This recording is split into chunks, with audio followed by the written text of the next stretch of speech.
don't know why I was capturing that one. Okay, yeah. So you already know what it is, man.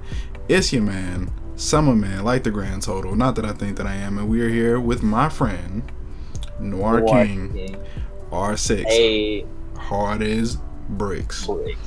Hey. You know what I'm saying? And Oh yeah. Go ahead. I was gonna say definitely feeling the sauce tonight. Let's go. Ready. We ready.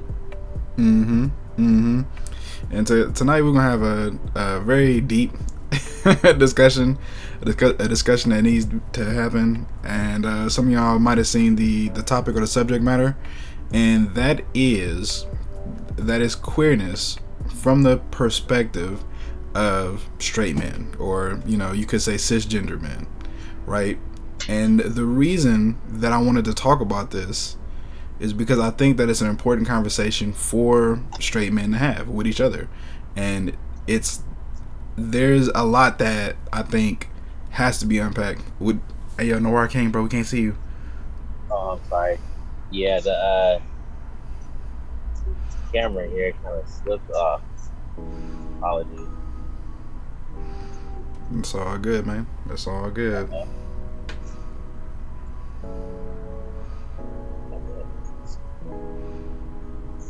Yeah, I had to set my shit up on a box. I'm gonna keep it real.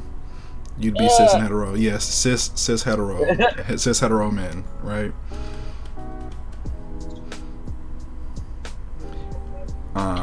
And just to give y'all a little bit of background on the situation, there was a post I made on Facebook last week, and there was kind of mixed reviews about it.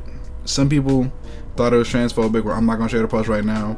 A lot of people laughed at it because it was meant to be a joke, and so it caused a little bit of a controversy. And people hit me up. They're like, "Bro, don't get canceled." And I was like, "Man, I'm not gonna get canceled. I'm canceling folks, all right? Because not that I'm down with transphobia or anything like that, but I did think it was funny, and I'm gonna keep it real about that. I'm not gonna lie about that. I'm not gonna front. I thought it was funny. A lot of other folks thought it was funny. It's not because I'm transphobic. It's not because they're transphobic, And because of that, though, I wanted to be able to actually have a conversation on this channel, on this platform about it. And what it made me realize and remember is that you and I have already had a conversation like this, and we had a trans guest come on, I think maybe like 2 months ago or something like that. A friend of mine, Bash Baby Blue, we had them come on, and she was speaking her perspective on it and her experience, and just whatever, chopping it up. We got a question in the chat. Did you see the post, Andre? I mean, Noir King. My bad. No, it's all good. I can't see the chat. Sorry, guys.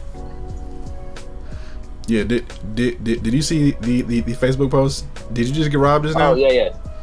Kinda. But I did see the Facebook post. Yes, of course. And honestly, okay. Again, touchy subject, but I'll be honest. I thought it was pretty interesting. I thought it was cool. It was kind of funny. Like. Will I say it was the most hilarious thing in the history of the world? Nah. But I definitely understand where that shirt was coming from. I mean, there's a lot of people out there in the world, especially in America, who live in the South. Yeah, exactly. That's it. That's all I gotta say. Like, I ain't gonna say nothing else. I'm just gonna say that there's a lot of people out there, and to them that's another day. To them that makes perfect sense. You know what I'm saying? Exactly. And exactly. I thought that it would be clear that this is obviously a joke. Maybe it's out of context. I put laughing emojis, so I thought that people would understand that I'm taking this as a joke, not that I'm making fun of trans people. And I think that was kind of the sentiment, that I'm making fun of trans people. It's lessening trans people. It's transphobic, all that kind of stuff. And we'll get into those things. But I apologize, and nobody said shit. people had issues with shit, and then when I apologize or whatever the fuck to trans people, nobody said shit. When I make another post talking about how I feel about it, nobody said shit. but motherfuckers is there to criticize me, and I'm gonna keep it real. I got heated as soon as it happened, because the people who are criticizing me are people who are criticizing me before about other shit, and they're people who don't even know half the stuff that I do. You know what I'm saying? If you didn't see the episode of Black Man Meet where we had a trans guest, then don't come to me talking about I'm transphobic. Okay? Exactly. Like, man, before we even got into this one today, I was actually going to make mention that, like, yeah, just we had an episode just not too long ago. I mean, where I made a very clear statement on where I personally felt on this subject. You feel me? Like, I mean, if we look historically, okay, trans people were always included. It wasn't up until like the early 1700s in Britain when homophobia and transphobia became a negative. You understand? Like, think about that. Think about how long human beings have existed on this earth. And it was only until that tiny bit of time when they had that nice little expansion that it became bad. All right? Mm-hmm. Yeah, exactly. Okay? Like nobody else cared, and people talk about it all the time. Like, and there's no time in history where people were persecuted for their sexuality, and then unless you having sex with little kids, and I ain't even gonna get into some of the weird historical shit that's happened with that. Okay, we looking at you, Japan. Yeah. We fucking looking at you.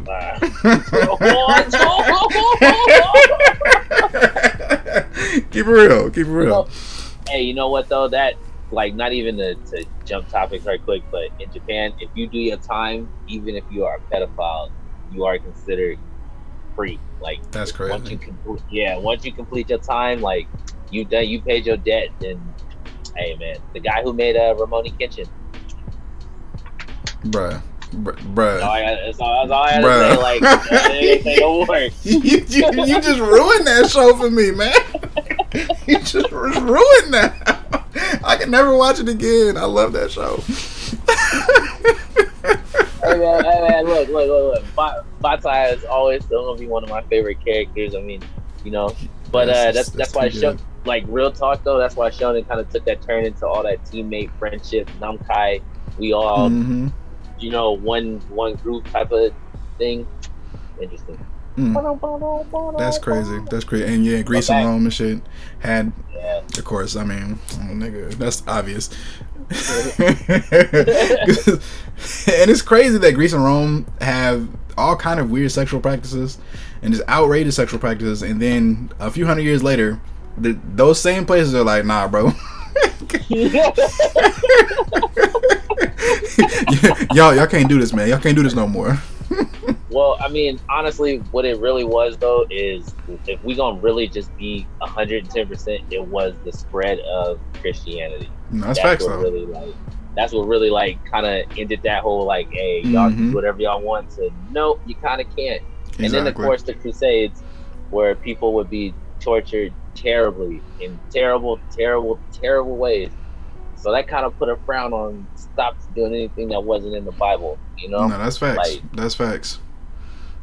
And you know what? Let's be specific. It's not just Christianity. It's Catholicism. All right. Yeah. It was the Catholic Church who did the Crusades, and also changed the entire religion of Europe. You know what I'm saying? And by changing the religious beliefs, they also changed the government practices. And that's, you know, that's a really big thing. And that's when, you know, like, things like homosexuality became outlawed, and it became kind of the stigmatized to the way that we see it today. Now, you know? Not to be the bearer of bad news, but the Catholic Church in all of its history has only ever prosecuted one priest for sexual misconduct against children. And you want to know what his punishment was? One. And they sent that man to Brazil to teach in a blind, deaf orphanage. Nigga, what? What? Oh, yeah. Why? I really can't make that up. I cannot make that up. That's you can Google that. Like, I'm really not even joking. Oh my god, bro, that's horrible. You basically just gave this man free range to do whatever he wants. It's like, look, we know that you're gonna do it. At least do it over here. where no one will ever know. How crazy is that? And I don't want to get too far sidetracked, but the Catholic Church, man, they have done some wild shit.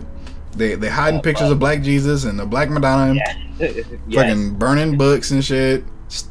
Like, come on, bro, destroying niggas' actual history.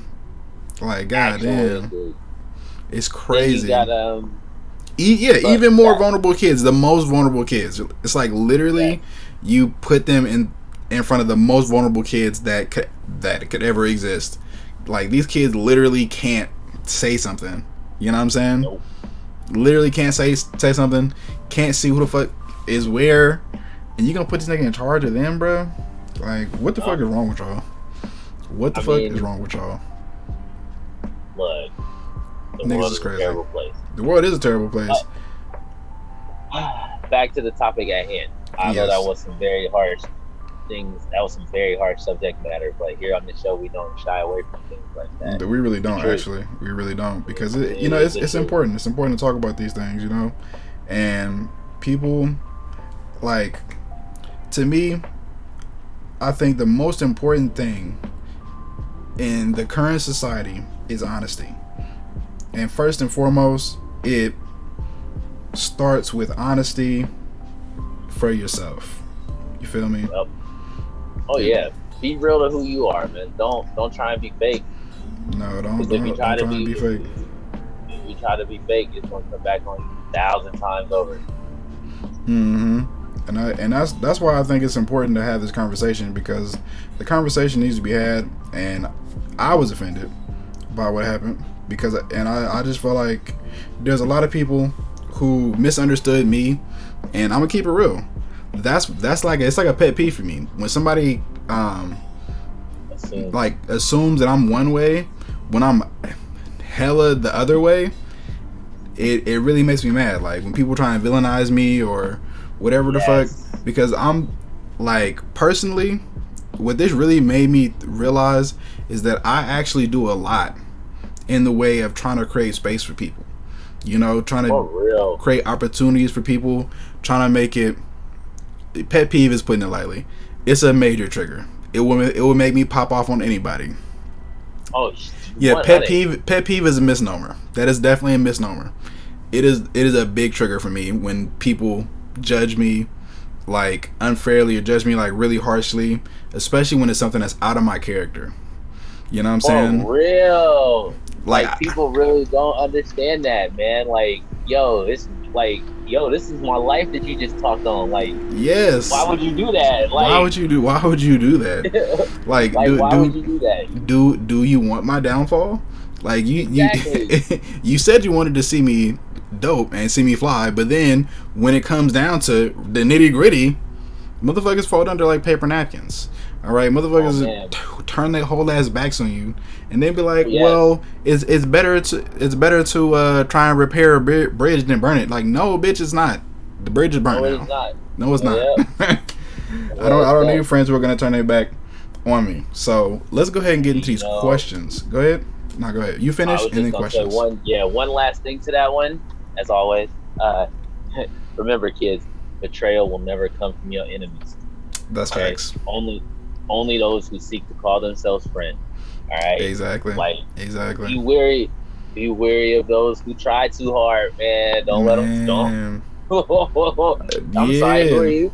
Exactly. Hey, Logan Paul just proved my point not too long ago when he told that dude, "Hey, bro, I don't know you. Like, who are you? You ain't got no skills. You ain't got no nothing. You coming to me? Who are you?" Yeah, like, why would I give you a job? Like, exactly. Bro, you quit you quit a big job to come work for me, and I don't know you. You don't even know me. You ain't even talk to me on the gram. Exactly. You know, but you want to say that you're my friend, you're my buddy. You just feel like I should pay you. But yes, hey Panini, don't you be a meanie. Thought you wanted me to glow up. Why you trying to keep me teeny? Oh, who got the bars? No, that was Lil Nas got the bars on that song. I love that quote. Betrayal only comes from friends and loved ones. Yeah, it was. I think Lil Nas makes some good music. Even that song Montero, it's good. It's good music. You know what I'm saying? I understand why people. That beat is sick. It is, bro. the beat is sick, bro. The melodies, the hook. Yeah, bro, like that, hey, bro, like my boy was like, yo, let's play some Montero and Apex. I was like, you know what? All right, I'll slap that one tonight. Like for real. Alexa. play Montero. Play Montero. Exactly. My jams. Yo, bro. He got my jams. Bro, hey, bro, like he got slapped, bro. It's fire. It's fire. You know what I'm saying? All right, but go ahead. No, I was just saying it's fire. You know, you even if you don't like the video, you can like the music. And I think people just get too caught up in the imagery, and they don't realize that the nigga is trolling. Like the nigga is straight trolling everybody. Okay. I mean, come on, man. If we ain't jumping on Tyler for wanting to be a unicorn, how we gonna get mad at Lil Nas X? Exactly. Are you serious? This man blatantly said, "I will put all the drugs in a blender." What? Man. What? For real. I mean, come on, bro. He made a song about loving himself. Like, have y'all heard Colossus? Yeah. Yeah. I love that song. I love Colossus. But exactly, and people don't talk about the kind of music that nigga used to make. Oh no, they give it a whole ass pass. They give it a whole ass pass, but then Lil Nas X wants to just be hella gay as he want to be, and now it's a whole problem. Like, but what about the kids? But what about the nigga? Teach your own kids, bro. why your kids watching Montero video? Okay. Hey, facts. Why are your kids? You know what? I may have hated my mom for not letting me watch the Gin and Juice video when I was a kid, but like, it's not a kid video. It's not. It's not a kid video at all. It is not at all kid video. Like, what the? Like, yo, that was doing drugs. Exactly. It's like letting your kids watch Tip Girl. For real though. Hey, late nights when my parents were asleep, when Me T Uncut came on. But I wasn't supposed to be though. I'm gonna keep it real. No, I was. That was. That's on me, Your Honor. That was. I plead the fifth. For real. The people want us to follow them like religious leaders say to follow no matter what. Meaning, if it's not genuine, is it still what you want? Performative activism reminds me of performative religiosity. I agree. My mom did let me watch Iceberg Slim documentary. I was 10. Iceberg Slim? Yo, they used to cover our eyes, bro, when we was watching Titanic. Yeah. What part? They used to cover our whole eyes. Oh, look. Boobies. Oh, no. We was watching a Marvel movie the other day with my son, and I'm going to get back on track after this, but it was too much blood on the screen, and I was like, nope, you can't see this. Okay, but going back to the topic at hand, and also dipping into a little bit of performance activism, that's the thing, man. To me, what it really showed me is that sometimes even people like myself, you know, we get held to these standards where you're not allowed to make a mistake. Luckily, I was like, man, fuck all this shit. Blocked them motherfuckers quick as fuck. And the post went silent. It was cool. It was smooth after that. We had good conversations and shit after that. You know what I'm saying? But before that, like, it was just too much heat. And I was just like, nah, bro. If y'all want to have this conversation, we could really have this conversation. But not with niggas throwing crazy ass accusations at me who don't fucking know me. You know? Exactly.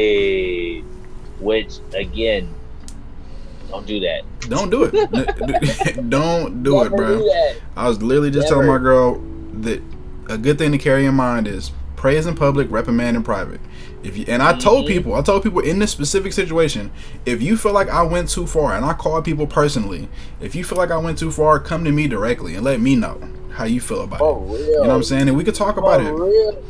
For real. Like, we're adults. We're adults. And I just want to clarify my position real quick, and I want to get into these questions that I got.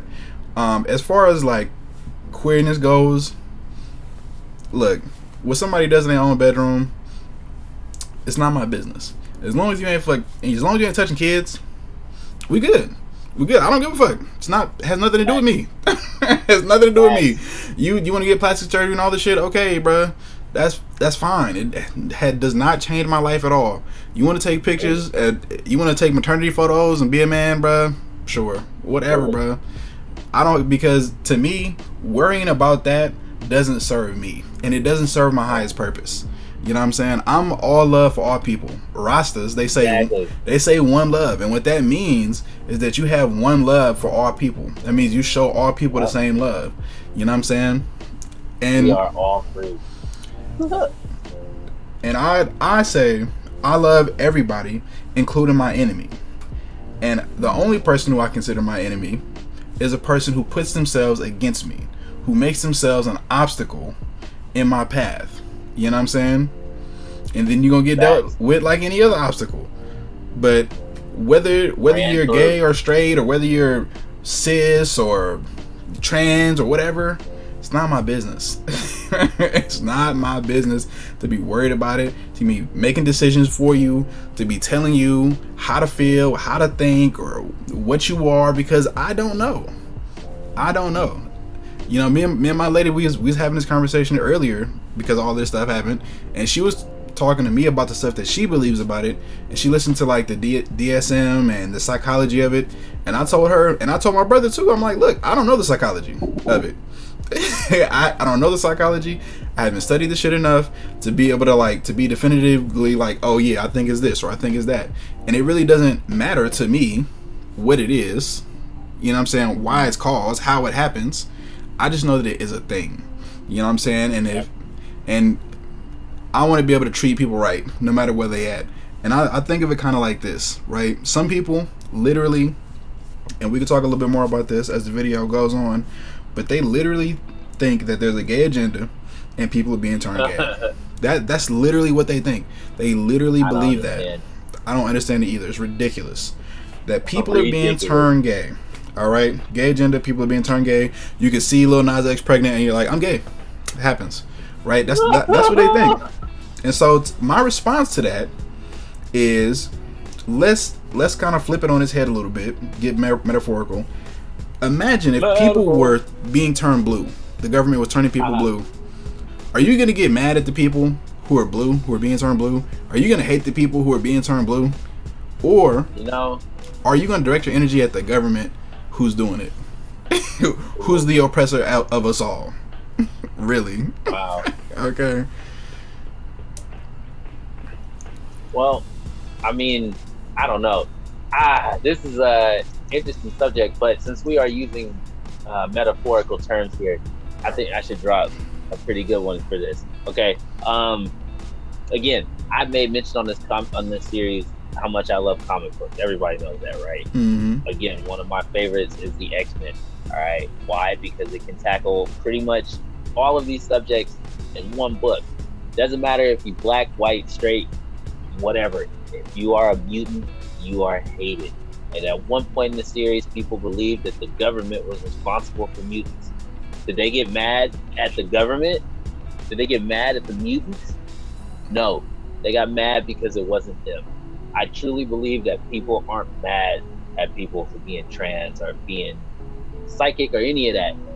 They just mad because it's not them. They can't say that. Well, I don't feel that way, so how come you're special? It's like, who cares though? Like, we all are people. We all live here on this planet. Mm-hmm. Mm-hmm. Am I right or am I wrong? You right, bro. You right. Like, why be mad at anyone? Why even be mad at the situation? Like, we're all here. You being angry only hurts you. All right? No, that's facts. No one else. That's absolute facts. Yeah. So that's where I stand on it. Why? Like you said, why even worry? You know? Mm-hmm. Mm-hmm. We are all free. Exactly. Under the eternal blue sky. That's facts. Yeah, and I got important things to worry about. You know what I'm saying? And the kind of sex somebody's having, or what's in their pants is not one of them. I got a whole lady. I got 2 whole babies. I'm not trying to be out in the field. Like, I don't need to be guessing, trying to date. What the fuck? This man said, I am not trying to be guessing, but I feel you, bro. Like, bro, I'm not trying to be out there, bro. I'm not trying to be worried about none of that. It's a big world we live in these days. Man, it is. And some men, they get mad when they look at a trans woman and then they find out that it's a trans woman. I'm just like, bro, that's why I don't look. That's why I don't look. I don't guess, bro. Don't ask me if I think it's a man or a woman, bro. I'm not. Especially if it's ambiguous. Especially if it's ambiguous. I'm like, I don't know, bro. I'm gonna look at them asexually. All right. I don't care what parts they got going on. I'm not looking. For real. Okay. Like what you do in private is you. Like, hey, if God wanted us to, I'm not saying that God exists or nothing, or he doesn't, but if he did you think that he would really want us fighting over sex? No, like, bro. Hey, man, look, I gave y'all this ability to reproduce. I'm gonna look at them asexually. Say that again once more. Yo, that's what I'm gonna do. I'm gonna look at him asexually as a non-sexual being. You are just. Okay. I'm sorry, sir. You're just a ball of light. You're just a ball of light. That's all I see. Ball of light in a spaceship. That's it, bro.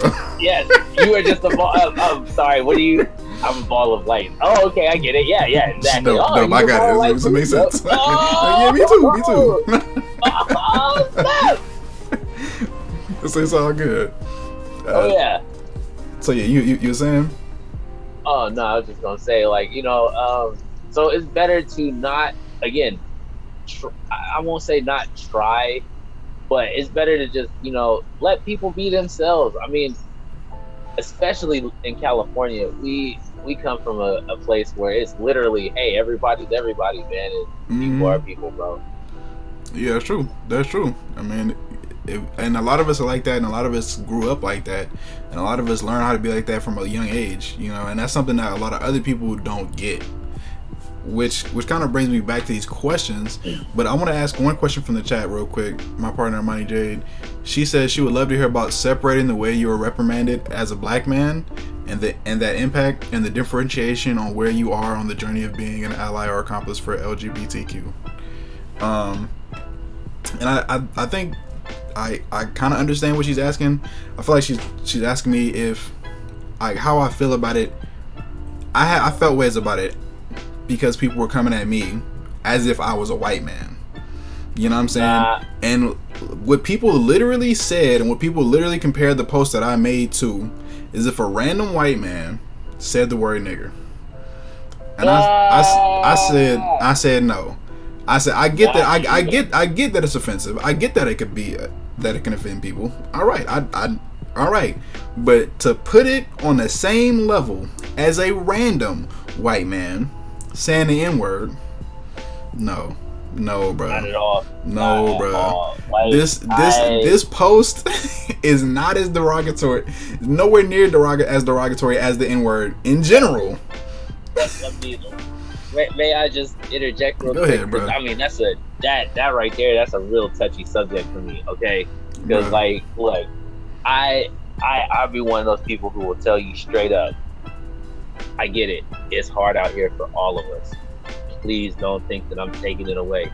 But real talk, I don't get to be a black man and then,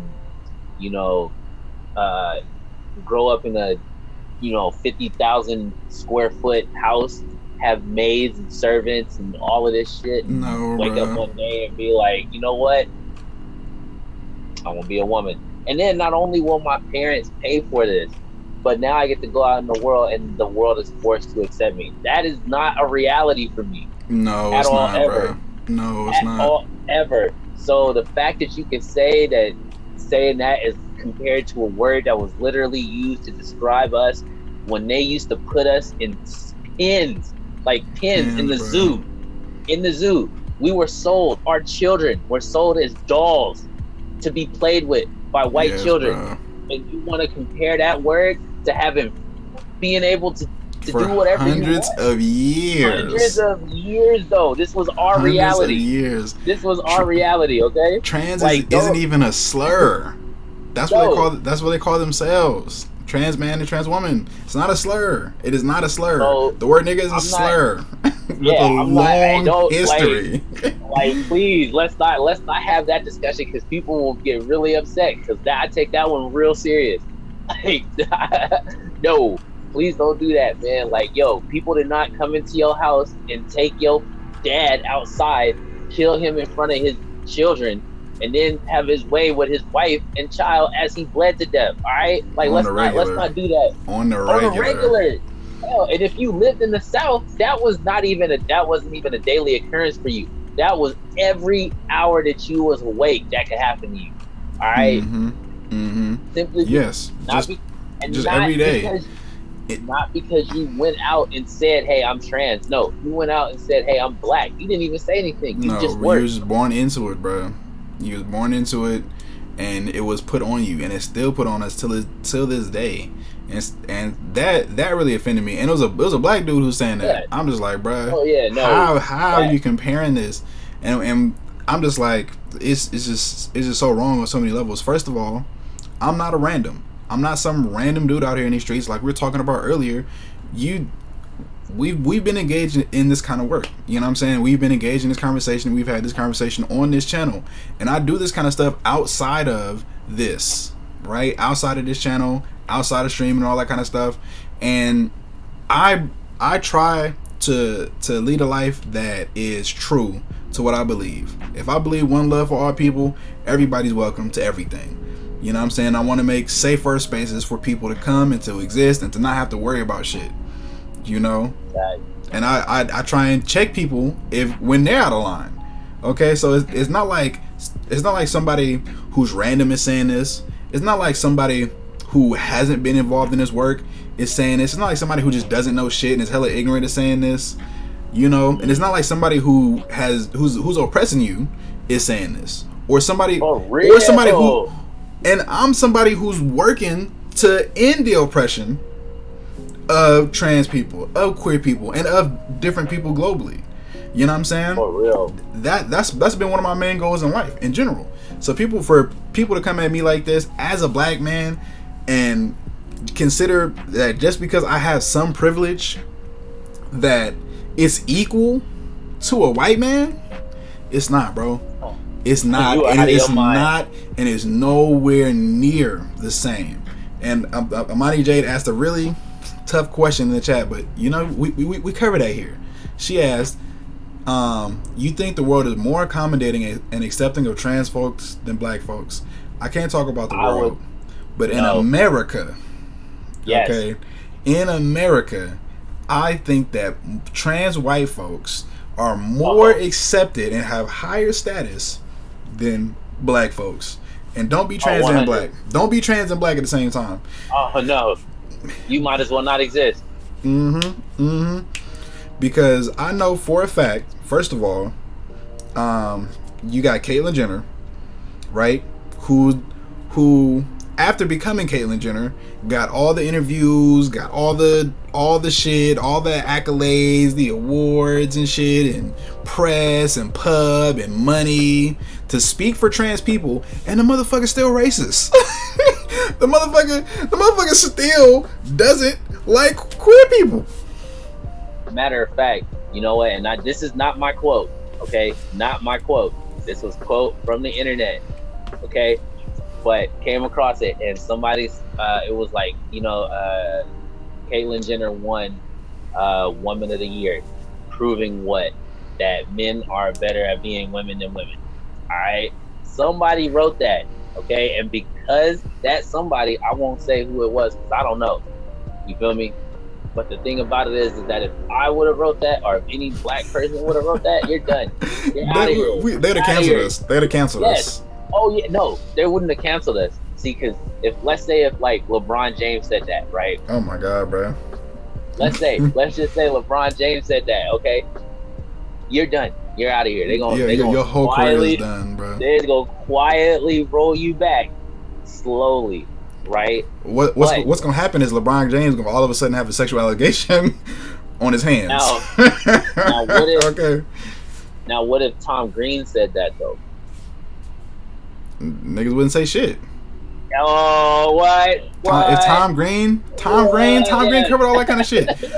Yo, how many times do Tom Green people ass niggas say shit about shit? Like who the Daily Show the dude from the Daily Show, he talks shit about hella shit. Nobody ever has anything negative to say about him, bro. I know, right? Jay Leno, bro. No, whoever had negative shit to say about Leno. People come at Trevor Noah though. People come at Trevor Noah. Like all these white niggas. Say, Trevor Noah gets come out all the time. I mean, man, all the time, bro. All the time. He's not even from America. That's what makes his opinion so great. He ain't talking from the outside looking in, bro. Why y'all trying to hate? Exactly. And Trevor Noah is seen as a comedian. He was a comedian. He was literally a stand-up comedian, but they come at him all the time. They didn't come at Leno, bruh. They didn't come at Bill Barr, whatever the fuck his name is, bruh. They don't come at Jimmy Fallon, bruh. They don't come at the other dude from the old show. I forget what his name is. It was like an old show on Comedy Central with the two older white dudes. Oh, I know what you're talking about. Yeah. I know which one you're talking about. Yeah. What about the other guy? Bill O'Reilly, like he had a job. He got Ludacris fired from Pepsi, man, and nobody said that. Oh, there are no white folks. We should go out and we should boycott Pepsi because Ludacris is a negative influence on our children because he uses lyrics that are degrading to women in his raps. Exactly. Excuse me. Exactly. Excuse me. I'm like, sorry. Really, bro? You guys, I'm sorry, but 99 Problems was written by a cowboy, wasn't it? Mm-hmm. That was one of the most straight up, like, I don't give about women's songs ever. So, like, what we talking about here, bro? What are we talking about here, bro? But what are we talking about? But see, somebody who's queer and white will get more opportunities than somebody who's queer and black. A friend of mine, 100. Shout out to her. Her name is LaFemme Bear, right? And she's black. She's black and she's trans. She's a trans woman. And before she transitioned, she was a really big producer in LA. Right? She was up for Grammys and shit, and she was working with big name artists. She was signed to a label, all of that kind of stuff. Okay? As soon as she transitions as a black trans woman, or into a black trans woman, I don't know how it works exactly, but as soon as she transitions, her label drops her. The people who she's working with stop fucking with her. And she essentially has to rebuild. You know what I'm saying? From the ground up. And it's like, to me, America is the greatest country of illusion that has ever been built. You know what I'm saying? It makes itself seem so big and so dope and so powerful, and it's not really those things. And there is a hierarchy here. Even though it's not promoted, even though it's not really out there like that, there is definitely a hierarchy, and there's damn near a caste system. You know what I'm saying? And black people are at the bottom. And 100 next to Native Americans. Next to Native Americans. Black queer people or trans people, lower than that, bro. Lower than that on the totem pole. Like, I might as a black man, I might have a little bit more privilege than you. But there's a whole world of privilege between me and a white man and a straight white man. There's a world of privilege between me and a trans white man or white woman. Okay, Caitlyn Jenner can do shit I can never do. This nigga's racist. This nigga's talking shit about queer people. That motherfucker doesn't get canceled. What did Milo Yiannopoulos say? If I ever die, I want to come back as a fucking blonde-haired white chick. I was like, I don't blame you. That's privilege. Privilege. Who has the most power in America? Blonde white women. Damn. Facts. Facts. Okay, they can do whatever they want, bro. Pretty much. They can do whatever they fucking want. All right. Hey, you know who's responsible for the most deaths on the plantation? The women. Mm-hmm. They were killing us by the truckload. They get a fucking in together and be like, that guy. They were, and they were also the reason behind a lot of us getting killed.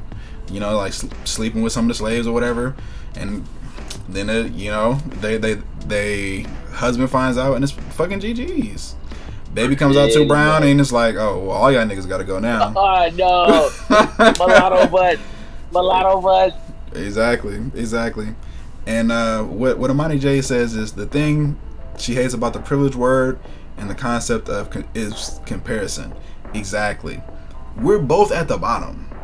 We don't have to be like, oh, you're more privileged than me, so I should hold you to the same standards as somebody else. And it's like, no, bro, neither one of us is privileged, really. For real. So, like, if we're gonna be real, can we not make enemies of friends over here? Can we not make enemies of friends? I mean, like, something I said was hurtful. All right, but don't they say sticks and stones, bro? Don't they say sticks and stones? I'm not voting for niggas who hate queer people. I'm not supporting niggas who hate queer people. I'm not putting my money in businesses that hate queer people. Fuck Chick-fil-A, and I love chicken. Okay. Hey, listen, y'all may hate Chick-fil-A, but I love a Mormon chicken. All right, like I will eat me some fucking chicken sandwiches. Okay, that Mormon chicken be fire, bro.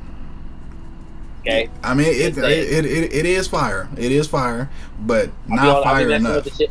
I'll be messing with the chicken sandwich. You know, personally, I like a little pepper jack on mine, a little spicy sauce, lettuce, funny. Bacon, little waffle fries. You know what I'm saying? Like I'm like, oh, about to go make a 30-hour run to Chick-fil-A. Who down? Mm-hmm. Yep.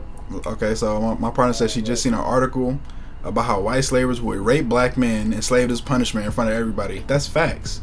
How it wasn't considered as a gay act when they did this because of the punitive intent.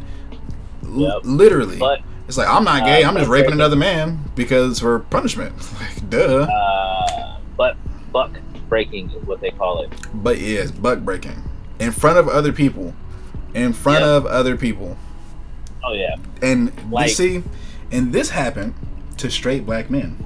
All right? Cis, hetero black men is what this was happening to.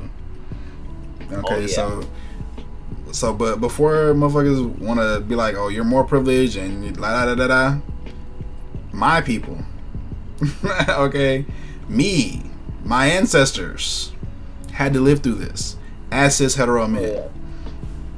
All right, so we're as far as privilege goes, we're right here. If I got some privilege, I'm sharing it. I tell people all the time, share the privilege that you got. And I'm like, have motherfuckers seen me talking about my privilege, bruh? Y'all niggas don't know what the fuck I've been through. Like, y'all niggas got privilege. Y'all motherfuckers who over here talking shit about me and my privilege, y'all the motherfuckers with privilege. I think sometimes people think because of how I think and what I talk about that I'm a different nigga than I am. Then I come from a different place than I do. Okay, I don't got conscious parents. My dad is from the South. He moved up here, and most of my family that I know is from down there. I was in the hood with everybody else. Okay. Dang. My mother, bless her heart. All right, she was on that stuff when she was pregnant with me. All right, and it was a big deal in my life until I was a teenager. All right, she was still using drugs until I was a teenager. So no, bro, I'm not coming from a place of privilege. I'm coming from the fucking bottom. I didn't know nobody over here. I didn't have no connections or no ties over here. I'm first generation Bay Area. Like, my mom is from here, right? But she's cut off from her family because of fuck shit. And she's from EPA, which is much farther than Oakland. So ties in Oakland, bruh, and ties in the East Bay, for me, limited. And still, I fucking build shit from the ground up. You know, but it's actual niggas who have actual privilege talking about me and my privilege. Motherfuckers who live privileged lives. Motherfuckers who aren't even from here. Okay? That's crazy. Y'all niggas had the privilege to be where the fuck y'all are from and come here and live in the Bay Area. I'm struggling to stay in the Bay Area. I live here. Cause I live here. Cause I live here, bro. I'm from here. I'm here because I live here. Not because I moved here because I thought shit was sweet. Okay. Now I'm like, oh man, I messed up. Nah, I was born here. Born here, bro. I saw shit that motherfuckers ain't never seen. Okay, and not because I had the privilege to go out and see it and for myself and experience it. I'm like, damn, bro, this is crazy. This is so different than what I'm used to. It's because I had the disprivilege of being born in the fucking hood and being subject to regular hood shit. Okay, so I'm sorry if I'm a little rough around the edges sometimes. If I joke about shit that motherfuckers think that we shouldn't be joking about, but it's like What? to me, and I really want to get to these questions, but to me, it's important to have fun with life. If I didn't have fun with my life, I'd be in the deepest depression that I can imagine. Cause I didn't been through so much shit. I forget about some of the shit that I've been through. I was like, damn, bro, I was really going through some shit over here. Okay, and I was really fucking going through it. Alright, Nah, facts. but Facts. having fun with this shit, that's what got me through it. Alright, that's what made it easier for me to continue pushing forward. Not taking shit so tight that I get offended anytime niggas say anything. But so the first question I have is, how do you currently feel about queer people? I think we already touched on that. But let me ask you this though: how did you feel about queerness growing up? That's a different one. See, because I grew up in an extremely conservative house. Like, it was Jesus and nothing else, you know. So I was raised in the idea that homosexuality was the absolute sin. Like, that was the worst thing you could do in ever. It wasn't until I got older and realized my own ignorance that I went and got more educated on the subject, and thus with more education and, you know, actually hanging out with a lot of people who were, you know, of the LGBTQ community, it was a lot easier for me to make connections and realize that, hey, you know what, maybe something over here is not right. You know, these guys are preaching love in the Bible, but y'all talking about killing gay people on sight. That don't add up. And these guys over here is like way more cool and accepting of me than I've ever seen Christians be. So that like really, as far as growing up, I don't know. I can't really say that I was like a teammate, because I wasn't. I ain't even gonna try and lie and be like, yeah, I was that guy who was all about it. No, I wasn't. You know, but again, this is why I'm so hard on people about ignorance. Like, that, it came from a place of ignorance, not a place of hate. I didn't know any better because I didn't know any better. It wasn't until I got older and was able to expand horizons that things changed, which is important to me. Always remember, children, expand your horizons. Always dare. That's why diversity is important. Diversity growing up. Dare to go places you've never been. Dare to do things you've never done. You feel me?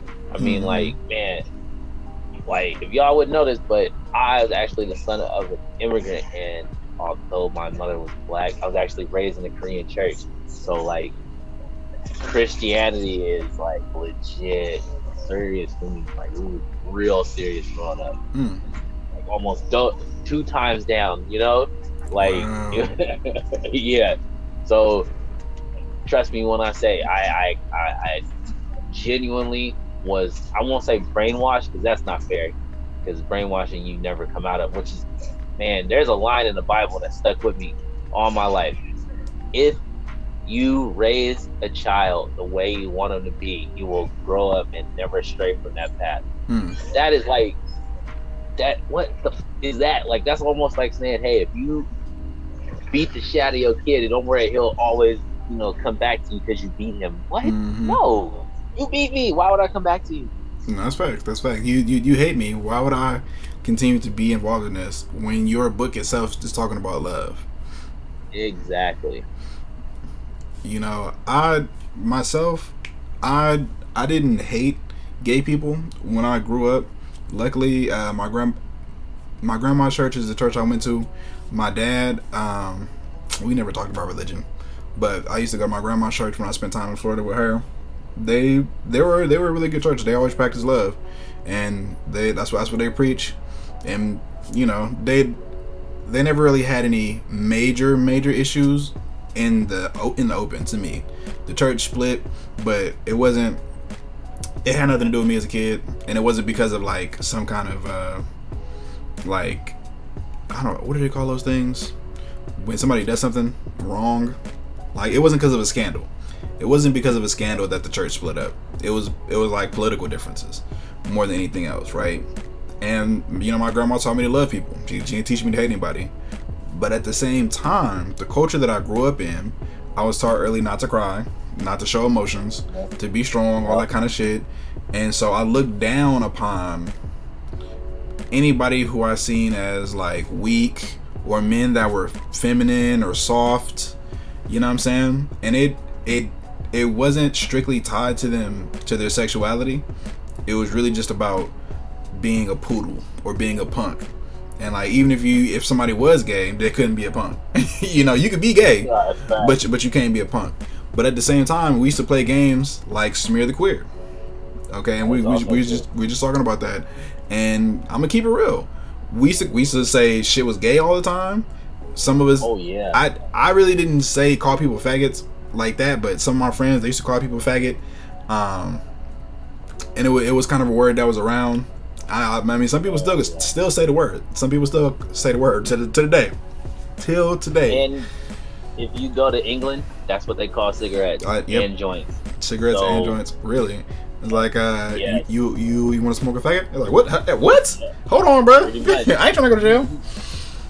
Pretty much. I mean, but that's how it is, though.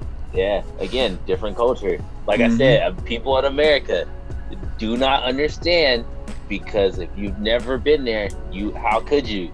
How could you possibly know that? That's facts. That's weird. Like, I know, right? But it's what it is. It is what it is. Yeah, so that's kind of the culture I grew up in, like a real hyper masculine kind of thing. We played Smear the Queer. As a kid, I didn't think about it. You know what I'm saying? I was ignorant as well. When I'm calling everything gay, I was telling my lady today, I'm like, it really had nothing to do with the sexuality of the thing. It could be anything. Like like I could be at school and lose my homework, and I'm like, man, that's gay. Yes. Oh my God. Oh, okay. It has nothing to do with sexuality or nothing. Hey man, if we throwing ourselves on swords, definitely I'll throw myself on that one for sure. Cause we said all the time for everything. Bro, yo, yeah, I'm right. I'm filling in the little circles on the circle test and the pencil break. Yo, that's gay. That's What? Like, it don't even make sense. Yo, I shoot my paper ball, and it bounces off the basket 2 times and then goes in. That's gay. That's gay. What? That don't even make no sense, bro. Y'all don't understand.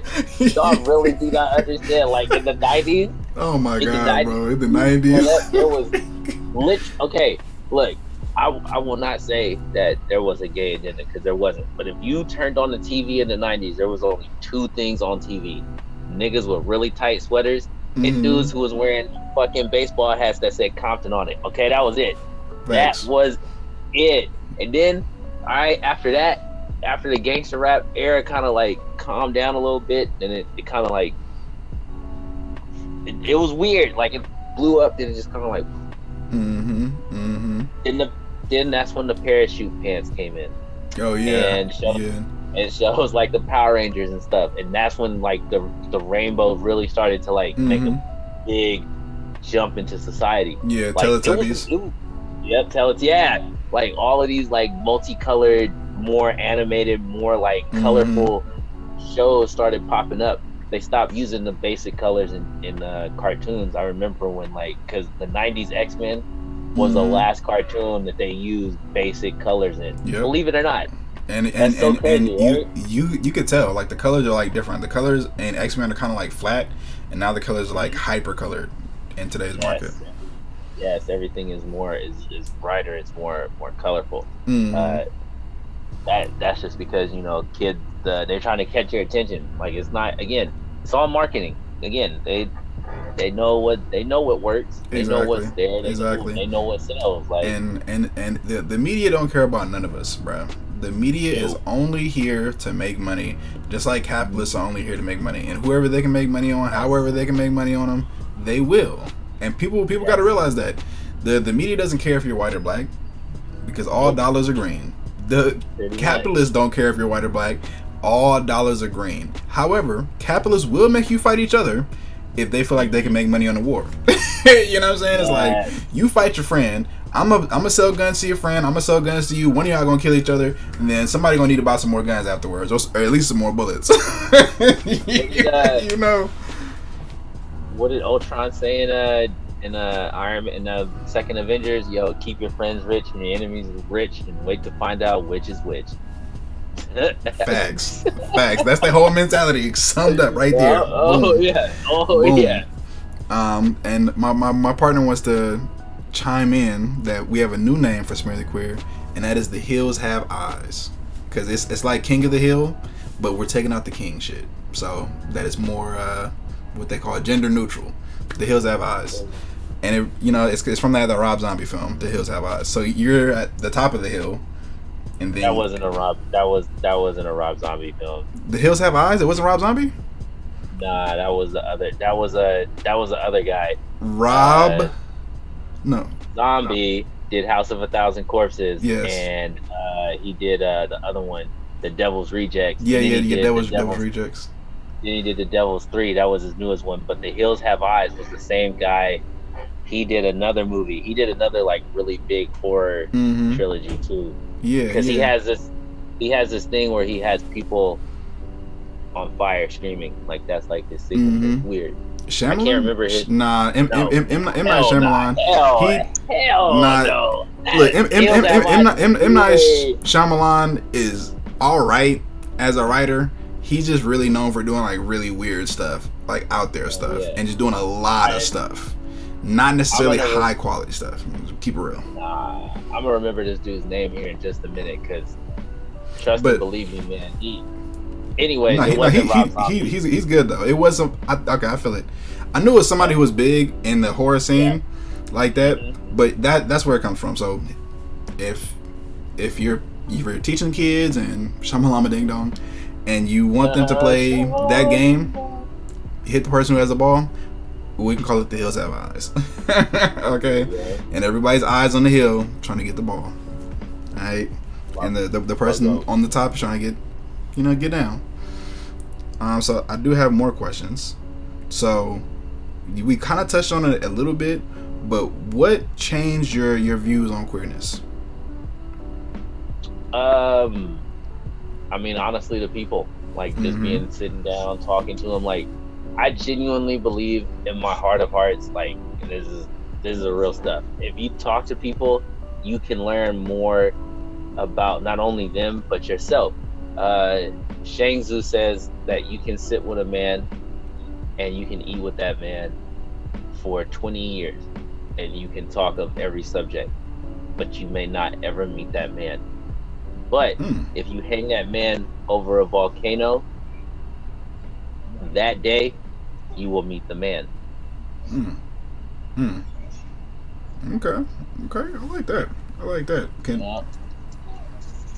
What more say you on that quote? Simply put, like, it takes a lot to know somebody. You feel me? And I don't think that it'll ever, like, any one group of people should not be judged for their actions. I.e., if that was the case, every black man would be in jail because we're all criminals. You feel me? We wouldn't have invented things. We wouldn't have made the traffic light. That was us. So internet, also us. Yeah. 3D printing and literal 3D spatial technology, basically the ability to move rockets from here to the moon, that was also a black woman. So when people say, we don't do, we do a lot. We do a lot. Just don't hear about it. And we've done a lot inside of slavery, outside of slavery, before, during, and after slavery.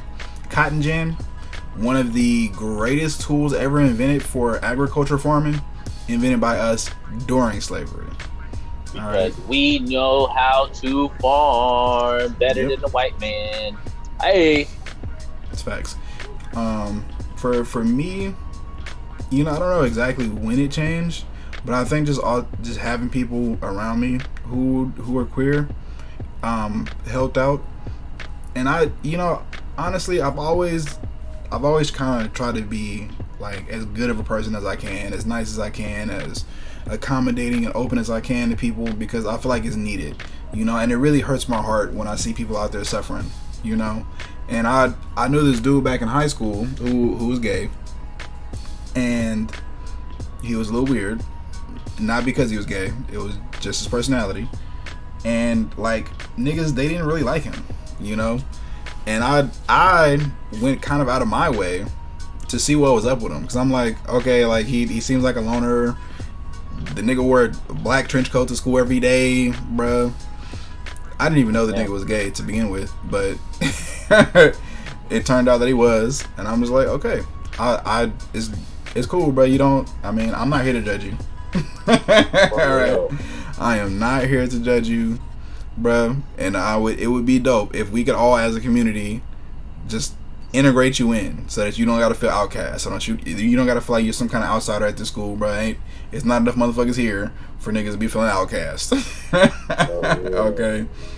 And I've always kind of hung with different crowds of people, and I think just being in different spaces has allowed me to be more open, and has allowed me to just have like an open heart, and also like the Rastafari philosophy, as far as I see it, is, I mean, of one love, bro. It's like, why would I hate you? Why would I hate somebody who's never done anything to me? You know, who's never hurt me, who hasn't oppressed me, who hasn't oppressed my people. Why would I do anything but love you? You know, especially if you yourself are a good person, if you yourself are actively in a fight for human rights and just all that kind of stuff. I'm like, bro, I have to have acceptance of you in that point. And I think the other thing about it is something I carry, and that comes with Sun Tzu, right? Even if a person doesn't like queer people, we have a mutual enemy. So in that, we are at least allies. But it's not our point or our place to judge people and their sexuality. I'll say it a million times. Alright, it's not our place. But my focus personally is on this mutual enemy. We may have our differences, but those differences don't need to divide us. Alright?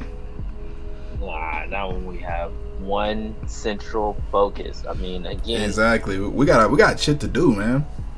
I don't got no time to be sitting here mad at a nigga for something that they can't control, for something that has no effect on my life at all. Like, honestly, we as a free people should have understood how serious they really don't care about us. Brazil was on fire and nobody batted an eye. Notre Dame caught fire and they literally raised money for that in 2 weeks. Exactly. Bro, I don't like these hyper rich elite people are only hyper rich and elite because we allow them to be. Mm-hmm. Period. That's facts. Even in Haiti, after all that earthquake shit happened, they raised all that money and shit. All of that money, it went to like 3 businesses. Those 3 businesses then distributed that money to 30 other businesses. And by the time it got down to the actual Haitian people, there wasn't enough money or resources to do anything but build fake houses that these niggas could take pictures in, that didn't have working plumbing. Alright? It wasn't even set up for plumbing. Oh my god. I'm not laughing because it's not funny. It's just like, and a soccer field that's fucking locked that niggas can't even use. How do you lock a soccer field? They built the stadium, bro. They built the stadium and they locked all the entrances. Okay, so they had They don't really care about us. Hey, shout out to Liza Flame. That's facts. They built enough. They had enough money to build a stadium. They couldn't build real houses. They had enough money to build a stadium, but they couldn't build real houses. It's literally to this day. There's fake houses, like test houses is what they're calling them, in Haiti that have no running water and no electricity, no hookups for them or none of that shit, in the middle of nowhere. That's amazing. That's worse than the ghost cities of China. Hey, do you guys know that China actually makes fake cities just so they can shovel our tax money through them? That's crazy. That's crazy. Yeah, China. Look, that's a whole episode right there. Okay, so I got a couple more questions, and if y'all have any questions in the chat, just we're open. We're open. So, what if your children were queer? Oh, I'm fine with that. Me too. I told a brother before. I'm like, look, bro, if your child was queer, you gonna disown them? You gonna be the bad father like that, bro? My niece, my niece is queer. Nothing in my life, nothing pisses me off more than when I hear about people. Yeah, well, my parents abandoned me. Hold on. So you telling me that you had a mom and a dad that raised you from birth all the way up to the point where you decided to tell them that you wanted to be in a same-sex relationship? Yes. Then they were never your parents to begin with. Like, why are you so? It hurts me more to see people in pain at this. Like, look, I get it. We all want our parents to love us. Trust me, we do. If I could go back in time to meet my birth mother, I'd love that, even if it was only for a second. But at the same time, I understand that, nigga, if I met her today, she wouldn't even know me. So how could I be hurt? The person that I am today was made not because of the people who are behind me, but because of the people who are in front of me now. We can't get caught up on our past. Like, I know I talk a lot about it. Yeah, you know, we have to suffer so much as Black men, as a Black people. Yes, we have. But we should never, ever, ever let that fire go. Ever. Nope. But if we are going to move on as a people, we need to start thinking bigger than ourselves. Yes, you know, we've made a lot of mentions today that being, you know, trans and Black puts you at the bottom of the barrel. But you're only there because we allow you to be. Like, we don't have to let people of different races, different sexualities, any of that, as Black men, we don't have to let them be down. You That's know, true. when we not that we have a responsibility to carry every other race, because we don't. That is not our. Let me make that very clear. That is not our responsibility, nor is it the responsibility of any other race to come and give us hands out. But it would be great if we all could just, you know, Just be work like, together, bro. yeah, just a little bit. Old African saying, many hands make light work. Hell yeah, if the Arabs came and backed us with some cash, Black Wall Street would come up in a week, nigga. We'd be killing it. They'd be like, oh my God, Man. what is this? What is this? For real. Shh. That's straight facts. That is straight up facts. Yeah. So I'm not saying that, you know, it's gonna happen tomorrow, but I am saying that, you know, we can help each other. You know, like this has been a great conversation today. You know, like I'm saying, like we've hit a lot of really good walls here, man. I think we've managed to get some down. Really good. I think so. I think so. And we got another question in the chat that's tied to this one. What if your children are trans? Oh yeah, still fine with that. Hey man, look, I am your parent, but you are a person. Like, you get to be who you are. I'm only, again, I think people misunderstand parenting with ownership. All right. And I hear a lot of people say, well, I own my child. No, you gave birth to your child. As you yearn for freedom, your child yearns for freedom. So why is it that you feel the need to smother your child with a constant obsession of your mind? Because now, whether they be male, female, trans, straight, gay, whatever, they are now going to go out into the world and search for relationships where they need constant validation because mommy said that they were special when they were 10. Look, it's not again, kids raising kids, bro. Sometimes we ourselves have to mature as people before we go out and try to have children or talk to our kids about such sensitive matters. You feel me? Like, it's not a question. I think that is one of those things where it's like, okay, I can't tell you how you need to feel, or how you feel, or how you know what is going on in your brain, if that makes sense. Like, not to say that, you know, like, oh yeah, this is just some. No, I can't say that, because again, I don't know. I don't have these thoughts. I can't tell you what create them or how they form. But I can say that if you are to have them, it is no place for me to tell you that you are wrong. Mm-hmm. whether I be your parent, your friend, your guardian, your whatever. Like, that's not my place, man. Like, period. Same, and as an actual parent, um, first of all, I want to talk about my niece, who came out to me before she came out to her own parents, and she also came out to her girlfriend's parents before she came out to her own parents because she fears judgment from them. All right, and I'll talk to her parents about this, and I'll talk to her grandma about this. Her grandma literally feels like she's like it's a phase or something or whatever, and I'm just like, no, bruh, that's how she is. She's felt like this for a long time, and she's gonna feel like this for the rest of her life. Now, either y'all can accept her as she is or not, bruh, and that's on y'all. Like, yeah, I get that y'all old school, y'all might not like it, but like you said, it's not our choice to choose for them. But as a parent, I always take the position that no, I don't own my kids, and I'm only here to help them be the best that they can be. Whatever it is that they're trying to be and whatever it is that they're trying to accomplish, that's what I'm supporting. You know what I'm saying? I'm here to help them find out what they love in this life and to help them follow that. The same thing that I wanted from my parents. And I think that what's different in this generation than others is that we have, especially here in America, we do have a lot of privilege. We have way more privilege than a lot of people in the world. All right. Oh, people in other countries, they're not even having the trans conversation. They're not even having the queer conversation. It's like, you better not be, bro. Like, niggas literally die over this, okay, in other countries. But we live in a country where a person can actually transition and live a full life as a trans person, okay? So that's a privilege, as hard as it may be. But the other side of that is that we have privilege when it comes to parenting. Lots of Flame is saying in the chat, like, a lot of cultures have children as extra hands or come from that kind of mentality, and to me it is rooted in owning your kids. And in some countries and in some places, it seems like a logical thing to do, right? You have to have kids so that you have somebody to help, or you yourself are gonna die, right?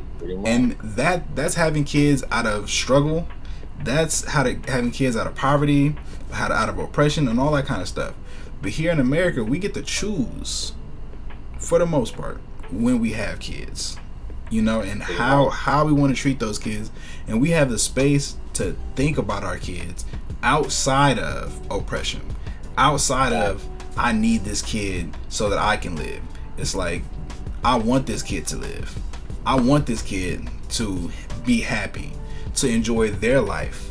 I didn't bring this kid in the world to fulfill my own needs, right? As a human being or as a parent, I brought them in this world to help them fulfill their needs as a human being. You feel me? And I think it's important to really to have that kind of mentality when you do have kids. And my daughter, sometimes she likes to go by Ashton. Her name is Nevaeh. I don't know why she likes the name Ashton. I think Ashton, it's kind of a weird choice. But if she likes it, sure. If she want to make her little what do they call it? Switch profile name Ashton, sure. If she want to do all that shit, it's cool. I'm not tripping. Yeah. Because at the end of the day, we'll never know what that means to her. No, and I've asked her, and she's not ready to talk about it. And I'm like, okay, whatever that means. She sees herself as a tomboy, whether or not she's, and yeah, she wanted to shop for boy clothes. She really likes boy clothes. She likes doing boy stuff. She likes the name Ashton, which is a boy's name. And I think she has a lot of brothers, and I think that plays into it. But however that plays out for her, I'm here for her, and I let her know that. And I asked her about it. I'm like, if it is what it is. However you feel, let me know. Let me know. I'll protect you. I'll support you. I'll be there for you. When it specifically comes to being trans and transitioning, I'm cool with that. But I would say personally, I would wait for her to have transitional surgery until she's over 18 and her body's fully developed. You know what I'm saying? But that I think is like from a genetic standpoint, I don't want to interrupt her body's flow of growth and all that kind of shit.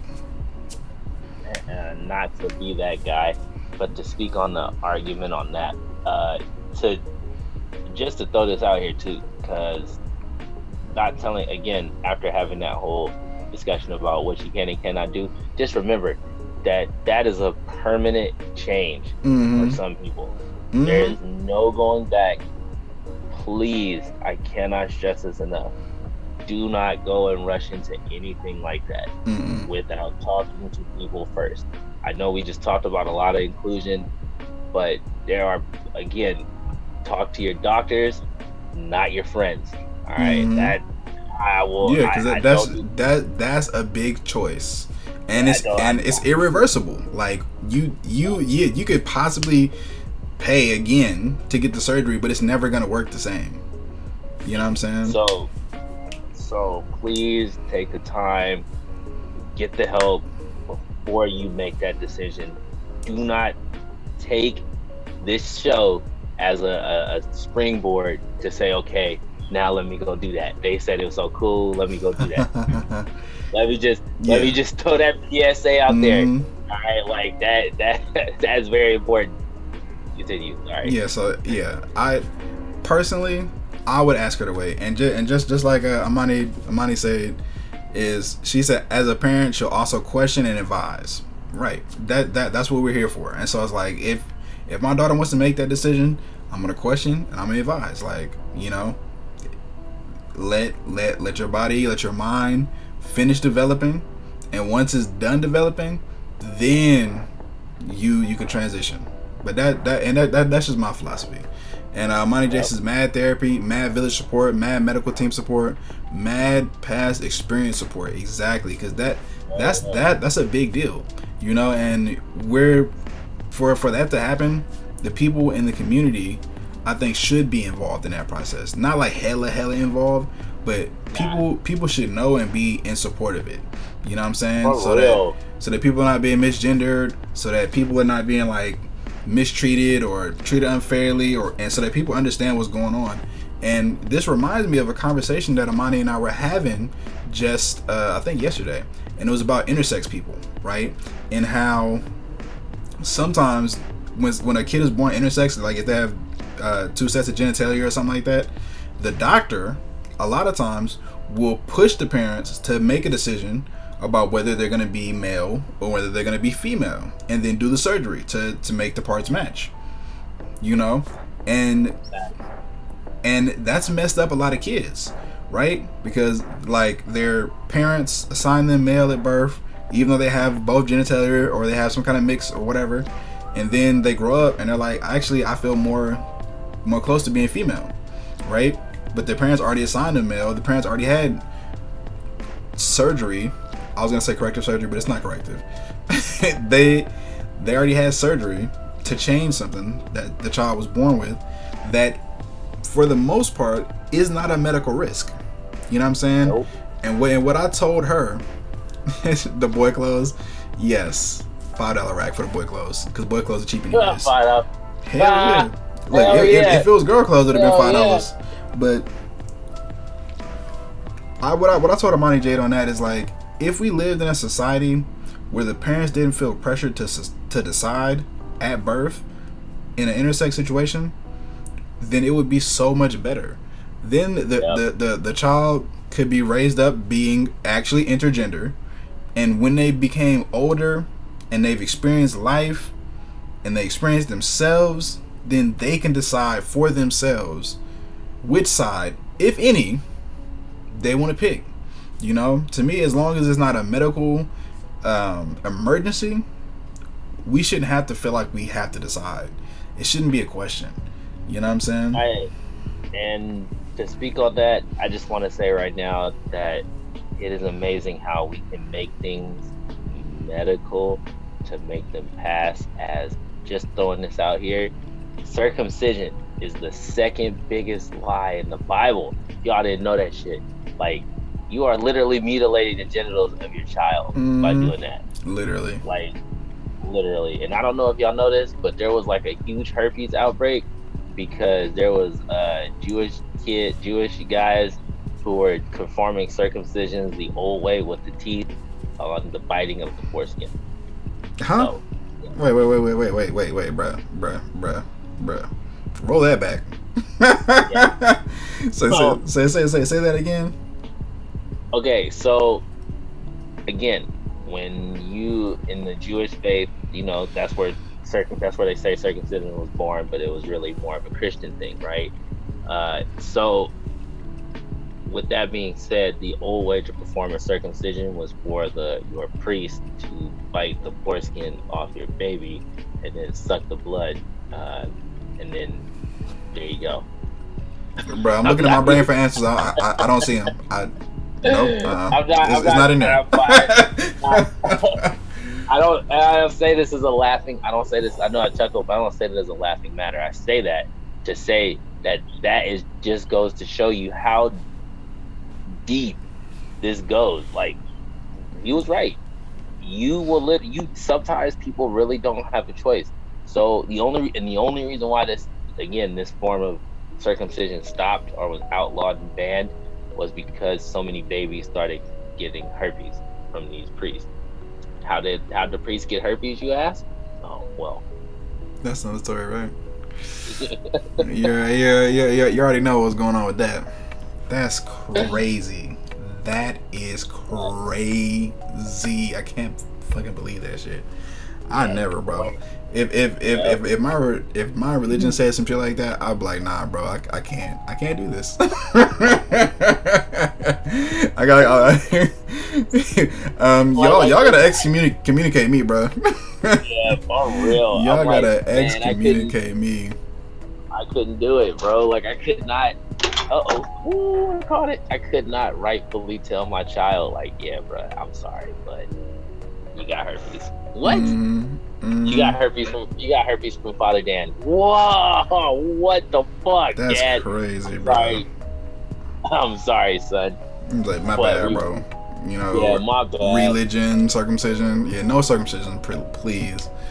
No mutilations, no genital mutilations, bro. We shouldn't even be touching that. All right. Nope.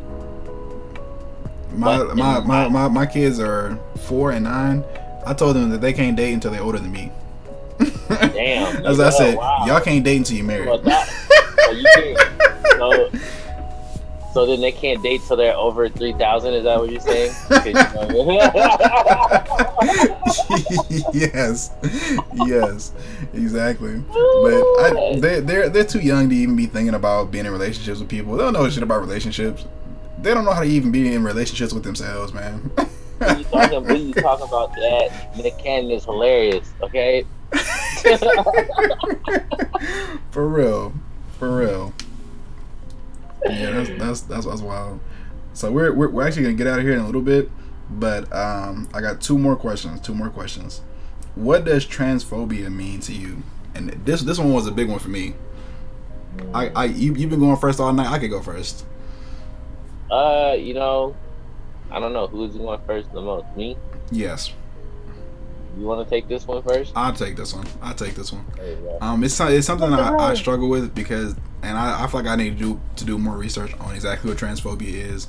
To me, I thought that transphobia had to do with saying things that are hateful to people, saying things that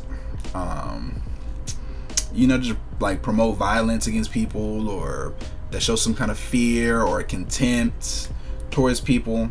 But a lot of people, they said the post is transphobic, and I'm like, I didn't see those things. I didn't see hate here. I didn't see like violence here. You know, I didn't see those kind of things. But I don't know. I don't know what is considered transphobic actually, and what is not.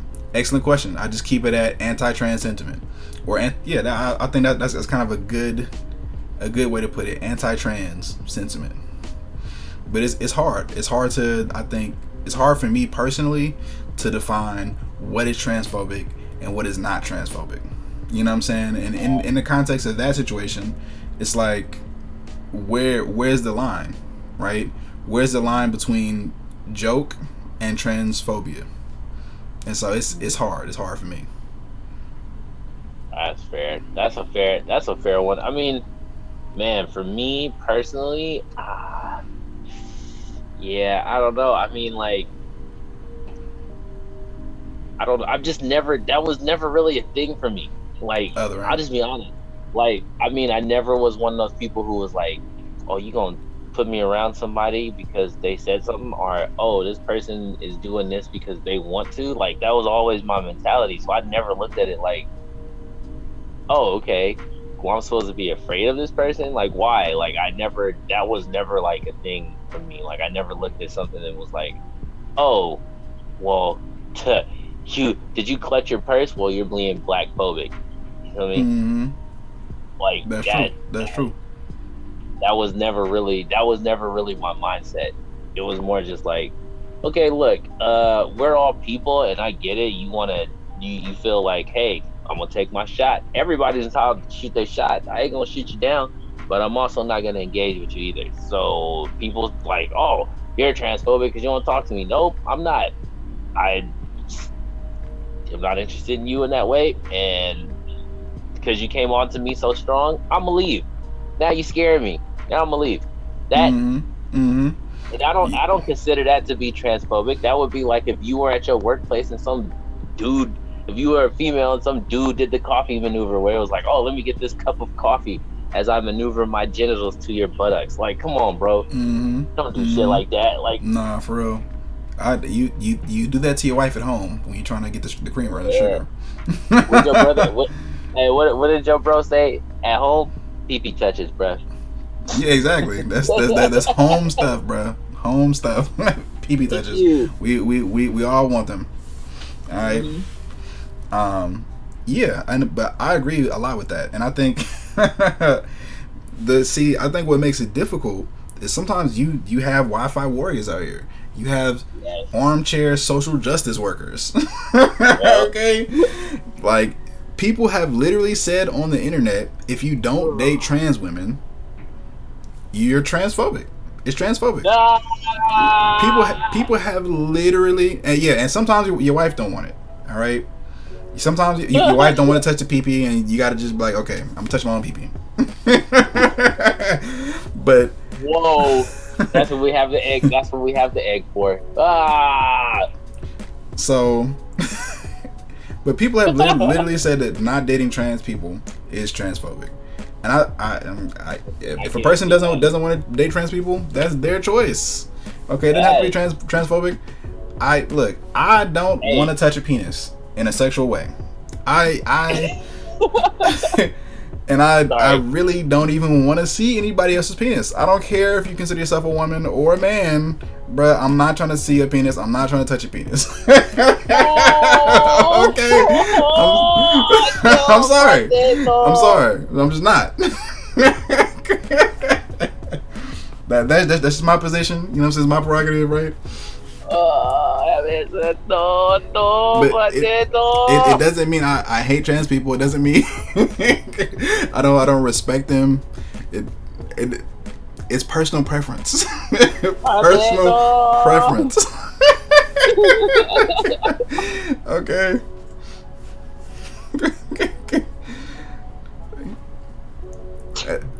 We should be allowed to choose, man. We gotta choose. Hey, yeah, you know what? Look, whenever a dude gets rejected, you don't see females being like, yeah, I'm man phobic. What the fuck you talking about? No, like, you didn't want to talk to me? Okay, for sure. Bye. For like, sure. wow, okay, cool. Wow, I guess, hey, I'm sorry. I didn't know you was God's gift to the planet Earth. Whoa. Mm-hmm. Whoa. You see it is sometimes, though, women be saying stuff, and I'll be like, well, that's why you got mosquito bite boobs anyway. Nobody cares. Sometimes you gotta say something. Make yourself feel better. For real. Hey, man, look, if I let them get away with it, they be walking around here thinking that they cool, and I'll be all like, yeah, that's why you gonna fall on them busted those, hush puppies that you wearing. Don't come around here with talking that bad. I ain't even say that to you. Man, hey, brush by you. You know what I'm saying? You just do all this. Talking yeah, shit. What? Hell yeah, like talking the most, bro. Like, what are you doing? Mm-hmm. Facts. My partner says that she might if she wasn't asexual to others because she's in a relationship with me, and she says pansexual when single. that's her. That's what she believes, right? And that's how she feels. All right, and we should all have the rights to date whoever we please, and we shouldn't be policing each other about who we date. No. And this is the last question. And if y'all have any questions in the chat, let us know. We will take them. If you wonder about what we think, or if you want to ask us about anything, we'll definitely take any questions. But that's the last question for tonight, and then we're gonna get up out of here. And that is, what does being an ally look like? And you started off most of them. Hush puppies. Hush puppies are also beat up feet or beat up shoes. If you got hush puppies on your feet, like you got corns, bro, you got bunions, toes ain't looking nice.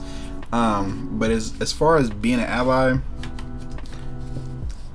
we talked a little bit about othering, and I think I think from my experience. Okay, that's good.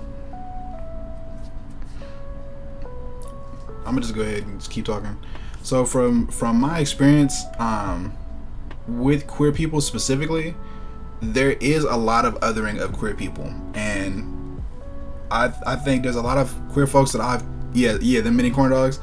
There's a lot of queer folks that I've come into contact with who are sensitive around the feeling of othering, right? Like there are people who make it a point, right, to say hello because they don't want to feel like they're being ignored, you know? And I've done that by accident, and I've ignored people by accident. Like I've not said hello or not made it a point to say what's up to somebody that I've seen, and that's something that's made people feel othered before. And that's something I was even confronted by yesterday from a queer friend of mine named Alexander, who works at this bar I was rapping at, right? I saw him at the bar, but I didn't go up to say hi because I was just so like involved in my own mind and all that kind of shit, right? And then he came up to me and he told me about it, and he made a joke about it, which was cool, like. But I knew that he felt ways about it, and so when I left, I made it a point to go and say goodbye, you know, because I don't want to make him feel othered, and I want him to know that I recognize his humanness. All right, and from what I've seen, the brother has a good heart. I went over there to go shop at his bar. He made some really good drinks. He made some really extra special kind of shit at that bar. Let me keep it real. And so I think that being an ally is making efforts to include people, right? Making efforts to create space for people to fully be and to exist and to be themselves without judgment, without pressure, without fear, you know, and standing up for people when shit is right. You feel me? Like in the case of queerness, if somebody is misgendering somebody, correct them. Like there's a person that we talk about because we're on this. I do host tournaments and shit like that on this channel, and so we talk about Sonic Fox a lot, right? And Sonic Fox identifies as they, is non-binary, right? And I don't have a personal relationship with Sonic Fox, so it's not like I knew Sonic Fox back when they identified as he. So I'm not even tied to that at all. And so anytime I'm talking about Sonic Fox, I always try to refer to them as they. And I, you know, check myself on that kind of shit. Check other people too, you know, and just let people know like where you stand, and stand up for queer people, stand up for trans people in real time when shit is really happening. Yes, I get it. I think that most of us are past the point of sensitive to othering as blacks by a certain age. Just saying. Ally or accomplice. Remember when Black Brown episodes, bro, said accomplice? Oh yeah. Nah, it's really accomplice. It's really accomplice. It's really comrade. You know what I'm saying? You want to make yourself a comrade to somebody, like a friend, somebody who has a motherfucker's back. Okay, that's what you want to do, right? Overcompensate because of social stigmas. So not necessarily overcompensate because of social stigmas, but just like I mean, I guess you could think of it as overcompensating, but I think that it's important to make it a point to let people know that they're important, because in society in general, we're made to feel like we're not important, especially if you belong to any number of categories that you can be othered for. You know what I'm saying? Literally, somebody saying what's up to you can make the difference on whether you have a good day or not. You know? And black people got it too. Black people got it too, where we sit and we other each other, right? We don't look at each other when we're walking by. And that kind of shit is whack. It's whack for our community. And so even in that, right, as a black person, I want to make other black people feel welcomed. I want to make other black people happy to see me. I want to smile when I see them. I want to say what's up to them. I want to ask them how their day is. You feel me? Because that's important. Because they're important. And because building and maintaining these relationships is important. And because I have time to do that. You know what I'm saying? I'm not going to let myself get caught up so much that I forget to be human. You know? If I don't see the nod, I'm side-eyeing too. And I think that's really the part of being an ally or being an accomplice or being a comrade to somebody, is that you remember to be human with them. You know what I'm saying? You take time out to chill and to talk and to build and all that kind of stuff, just like Alexander did for me, right? He seen me over there. I seen him over there, but I was over there talking to my other homies. I might know them a little bit better, but I've seen Alexander in a lot of different places. You know, and he's working, right? I came there to work, but he's already working. He basically owns the bar, not like owns the whole bar, but like he is the manager of the bar, right? Of that particular bar. And he took time out from his day to come say what's up to me, to ask me how I'm doing, to ask me about my family. You know what I'm saying? Because he cares about those things. Even though we're not hella close, he cares about those things. And it was a very human experience. And it was nice. It was nice to have him ask about those things and to be able to talk about, you know, my kids and stuff and how they doing and how much they growing and all the shit they learning, and to see him smile about the shit. It was nice. It was nice.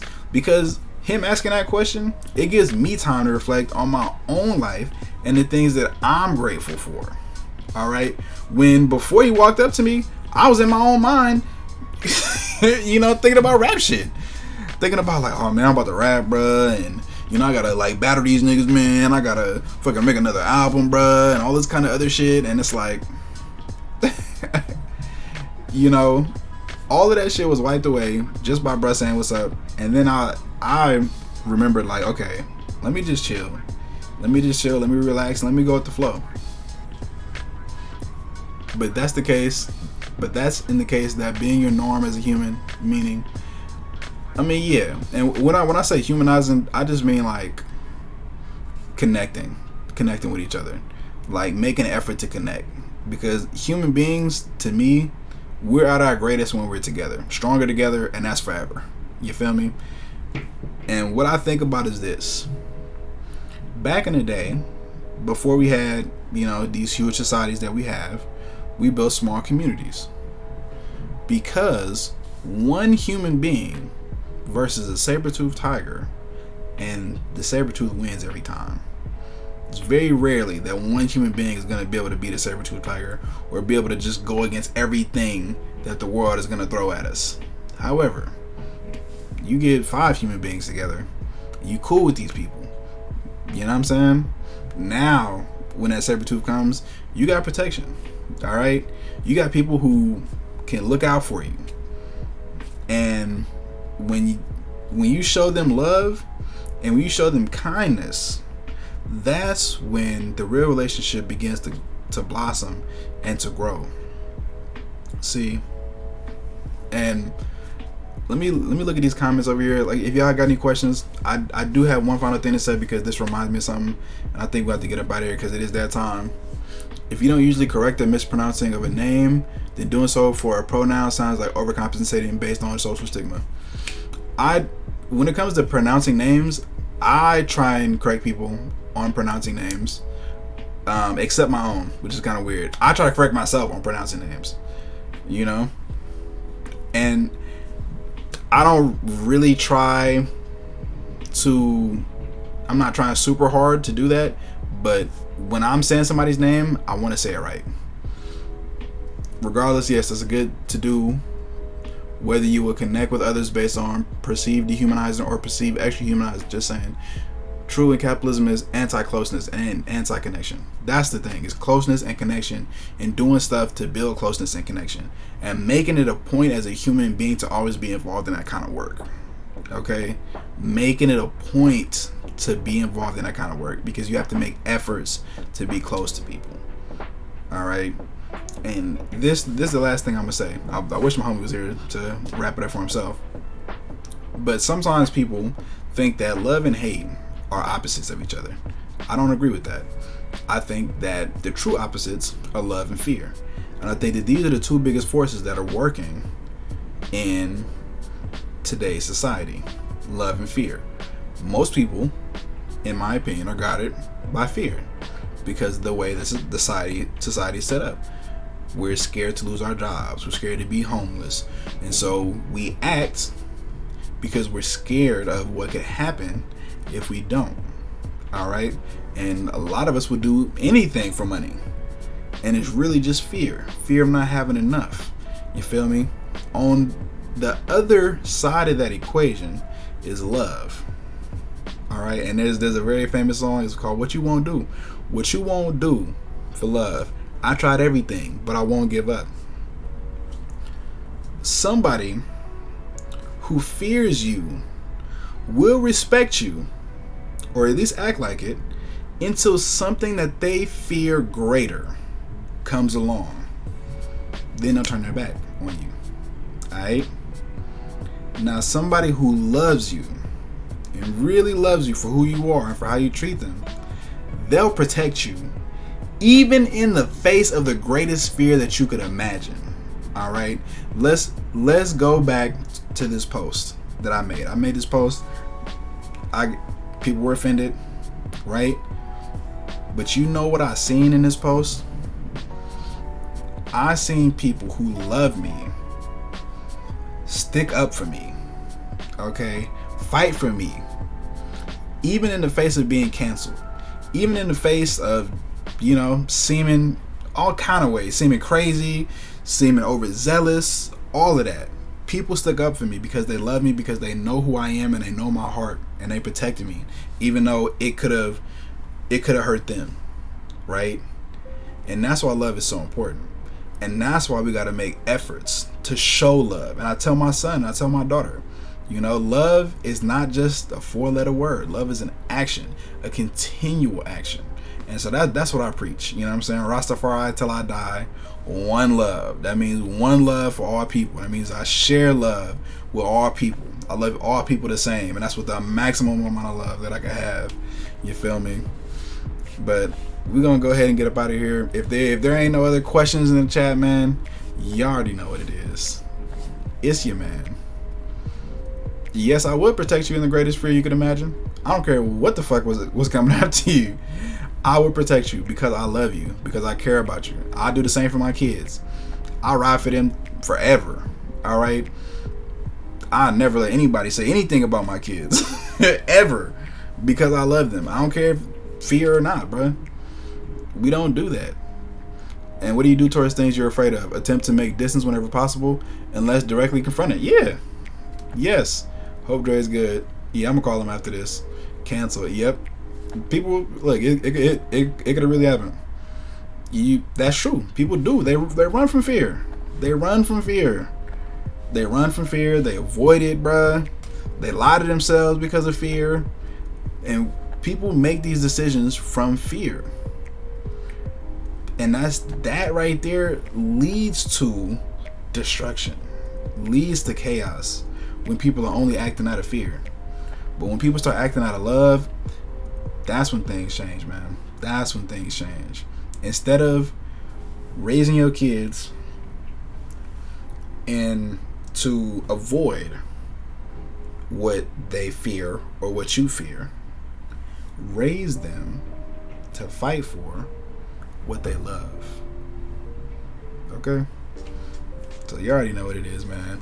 It's your man, SumOfMan, like the grand total.